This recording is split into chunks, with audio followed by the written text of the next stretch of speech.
Hello viewers, আসসালামু আলাইকুম। আশা করি সবাই ভালো আছেন। আল্লাহর রহমতে আমিও ভালো আছি। আজকে বানাবো স্ট্রবেরি ফ্লেভারের একটি কেক। এটা আপনাদের মাঝে শেয়ার করব। কেকটা দেখতে যেরকম সফট হয়েছে, খেতেও কিন্তু অনেক মজা হয়েছিল। এটা বানানোর জন্য এখানে আমি 1 কাপ ময়দা নিয়ে নিলাম,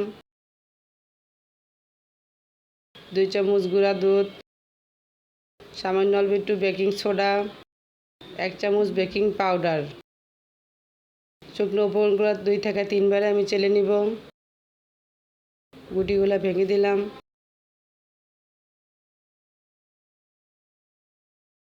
এখন আমি আরও একবার চেলে নিব। এভাবে 2 থেকে 3 বার চেলে নিলে ময়দাটা খুব ভালো হবে, গুটি গুটি থাকবে না, কেকটা অনেক সফট হবে। এখানে আমি 3টা ডিম নিয়ে নিলাম। এখন ডিম থেকে কুসুমটা আলাদা করে নিব। ঠান্ডা ডিম হলে, ফ্রিজে ডিম হলে ঠান্ডাটা কেটে নিতে হবে।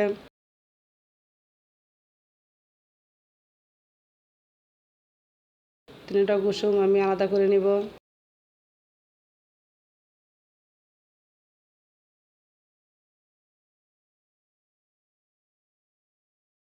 এতে কুসুম আলাদা করা শেষ। এখন আমি একটা ইলেকট্রিক বিটার দিয়ে বিট করে নিব।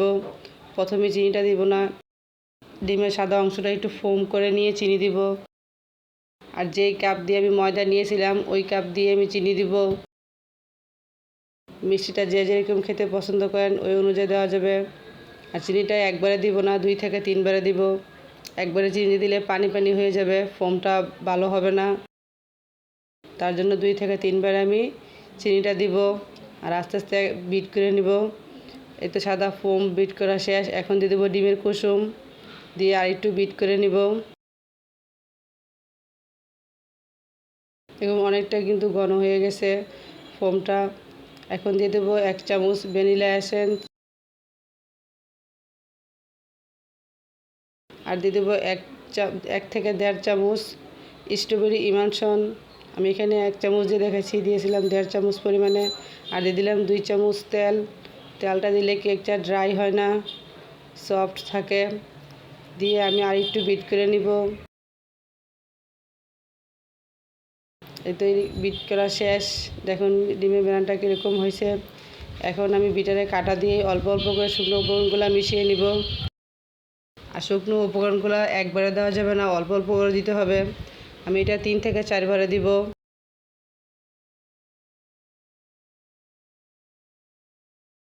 আর এটা দেওয়ার সময় আস্তে আস্তে দিতে হবে, আর ঘুরিয়ে ঘুরিয়ে কাটা দিয়ে ঘুরিয়ে ঘুরিয়ে করতে হবে। একবারে জোরে জোরে করে ঘুরলে কিন্তু ডিমের ব্যানারটা নষ্ট হয়ে যাবে। আর এখানে আমার কোনো লিকুইড দুধ দিতে হয় নাই, ডিমের মেরান দিয়ে আমার পুরোটা গুলানো হয়ে গেছে। এখন আমি স্টিক উঠে নিলাম, একটা প্যাচুলার দিয়ে ভালো করে মিশিয়ে নিব।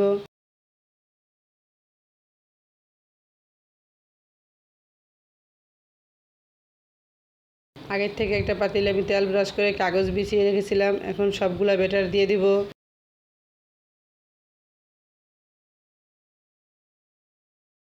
স্ট্রবেরি ফ্লেভারের কেকটা খেতে কিন্তু অনেক মজা। যারা এখনও খান নাই অবশ্যই ট্রাই করে দেখবেন।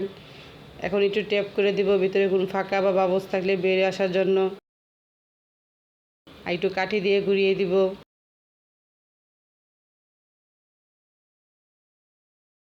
এটা বসানোর জন্য চুলা আগে থেকে আমি পাতিলে স্ট্যান্ড বসিয়ে রেখেছিলাম।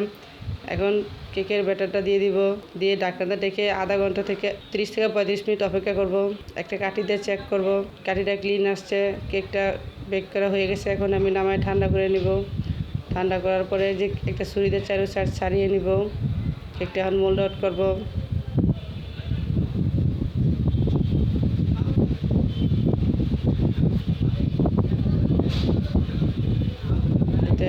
আমি এখন কেকটা মোল্ড আউট করে নিব। ভিডিওটি ভালো হলে লাইক করে দেবেন, চ্যানেল সাবস্ক্রাইব করে আমার পাশেই থাকবেন, আমাকে সাপোর্ট করবেন। আপনারা সাপোর্ট করলে আমি সামনে এগিয়ে যেতে পারবো ইনশাআল্লাহ। পিছনে যে কাগজটা দিয়েছিলাম এটা এখন উঠাই নিব। কেক দেখতে যেরকম লোভনীয়, খেতেও কিন্তু অনেক মজা হয়েছিল। আপনারা অবশ্যই ট্রাই করে দেখবেন। স্ট্রবেরি ফ্লেভারের কেক অনেক মজা হয়। ভিডিওটি আজকে এই পর্যন্ত। সবাই ভালো থাকবেন, সুস্থ থাকবেন। আল্লাহ হাফেজ।